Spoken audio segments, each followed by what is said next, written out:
नमस्कार, हम मनीष झा बउआ भाई आ हम रूपा मिश्रा लऽ कऽ उपस्थित छी कथा मैथिली चैनल पर कथा बुड़बक बाघ, जकर लेखिका छथि लिली रे।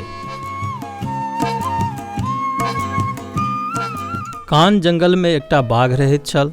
कान जंगल में एकटा बाघिन रहैत छल। बाघिन के दूटा बच्चा छलै। कान जंगल केर बाघ छल महाबुड़बक, कान जंगल केर बाघिन छल चतुर। ओ नित्य अपन बच्चा के दूध पिया के शिकार लए बहरा जाय। झील में बहुत जानवर पानि पिय अबैत छल। जानवर सभक नाक बड़ तेज रहे, बाघक गंध लागि जाय ओ सब पड़ा जाय। चतुर बाघिन बुझि गेल। ओ दू नमछर घास में नुका गेली। घासक बीच नैन नैन दूटा फाँक बना ओहि बाटे देखय लागल। ओहन बीहर घासक जंगल में बाघिन के गंध बिला गेलै।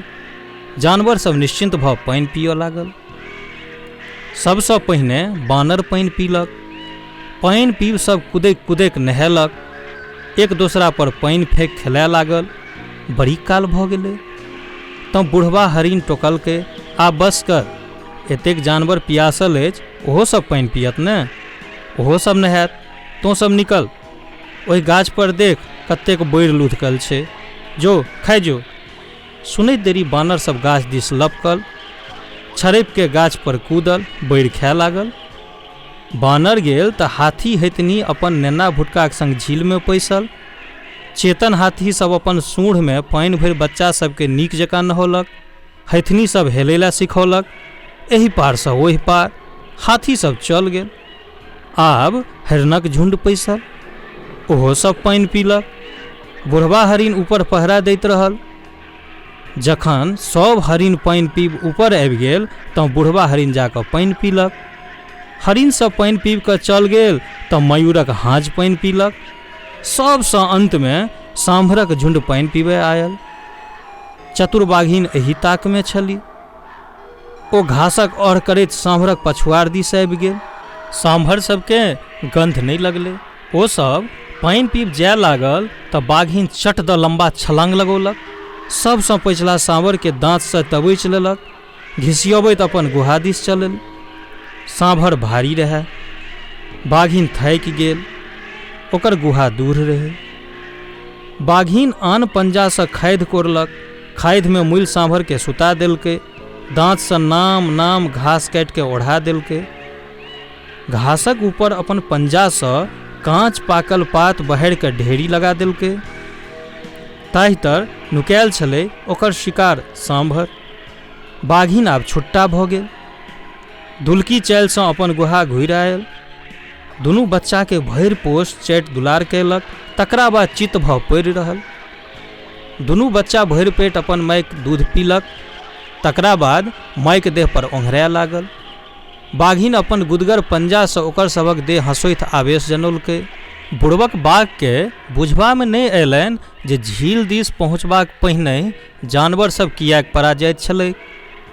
जानवर सब जे आब ओकर गंध चीन्ह जाइत छल से बुड़बक बाघ के बोध नहि भेलै। ओकरा एतेक ज्ञान कहाँ जे घासक झुरमुट में अपन गंध नुकबैत। बाघ के जखन बड़ भूख लगलै तऽ टोह लेबऽ बाघिन कतय पहुँचल। गुहाक द्वार पाथर सँ छेकल छलै। चतुर बाघिन, चतुर बाघिन, बाघ हाक लगौलक। माँ बाहर गेल अछि, बाघिन के बच्चा सब कहलकै। दुआरि खोल, हम तोरा लोकनिक संग खेलाय लए एलहुँ अछि। नहि, माँ मना केलक अछि।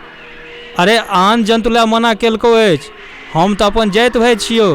नहि, अरे कनिक बाहर आ, हम तोरा सबके शिकार पकड़ब सिखेबो। एक बेर मौसुक स्वाद चीख लेमे तऽ कोनो आन वस्तु खयबाक इच्छे नहि हेतौ। बाघक भोजन मौस, काल्हि माँ शिकार आनत, मौसुक स्वाद चिखब। शिकार भेटलै अछि? कतय? अलबत भेटलै अछि, झील पर। बुड़बक बाघ झील दिस चलल। बाट में बाघिन सँ भेंट भऽ गेलै। बाघ कहलकै, नमस्कार मित्तिन, सुनै छी बढ़िया शिकार भेटलौ अछि। भेटल तऽ अछि। हमरा देखा दे, हम ओगरबाह करबो। तो जो अपना बच्चा सब लग। धन्यवाद, हम तोरा खूब चिन्है छियौ। शिकार करी हम आ मौस खेबै तो। हमर बच्चा सब तोहर ऐंठ कूट नहीं खात। तो ओकर बह करबा कोन काज? चल एखने दुनू गोटे मिल कऽ लऽ चली, तोहर बच्चा टटका मौस खा सकत। हम अपने लऽ जायब। बुड़बक बाघ कुनमुनाइत रहल। चतुर बाघिन अपन शिकार किन्नो नहि देखलकै। कहलकै, तोरा लाज नहीं होय छौ अनकर शिकार पर लोभ करैत? असल बाघ छै तऽ अपन शिकार अपने कर। झील पर ढेरी जानवर आबैत छै, मारि आनल कर। दोसर दिन बुड़बक बाघ फेर झील दिस गेल। हरिन सब पानि पीबि रहल छल। बुड़बक बाघ घासक बाहर आबि अखियासऽ लागल जे सबसँ मोट हरिन कोन अछि। ऊपर बुढ़वा हरिन पहरा दऽ रहल छल। देखलक दूर एकटा बाघ हरिन पर टकटकी लगौने अछि।